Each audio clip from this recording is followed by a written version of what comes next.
21 শব্দস্থিত double E plus আর এভাবে যদি ব্যবহৃত হলে আর যদি ওয়ার্ডের শেষ অক্ষর হয় তাহলে ডাবল ই এর উচ্চারণ রসি আ হবে। ফর এক্সাম্পল, ফিয়ার সমকক্ষ, স্টিয়ার হাল ধরা, ডিয়ার অর্থ হচ্ছে হরিণ। রুলস 22, ফি প্লাস এস পরপর থাকলে এবং ফি এর আগে যদি কোনো বাউল না থাকে তাহলে ফি অনুচ্চারিত থাকে। ফি প্লাস আ এস পরপর থাকলে এবং ফি এর আগে কোনো বাউল না থাকলে ফি অনুচ্চারিত থাকে।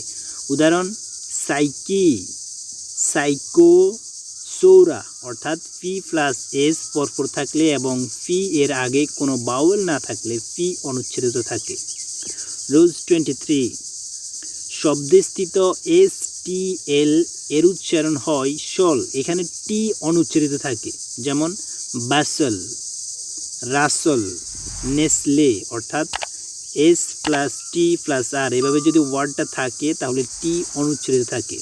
রুলস 24, ইংরেজি শব্দের শেষে টি সি এইচ থাকলে এর উচ্চারণ হয় চ। যেমন বেচ, এখানে টি সি এইচ রয়েছে।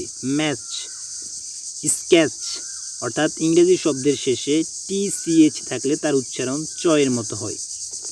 রুলস 25, শব্দস্থিত O plus A plus R থাকলে ও এ এর উচ্চারণ হবে অ। যেমন boat, bore, boat, road. Thank you so much for watching the video. বাকি রুলসগুলো এই ভিডিও ডেসক্রিপশন বক্সে লিঙ্ক দেওয়া রয়েছে, চাইলে সেখান থেকে দেখে নিতে পারেন।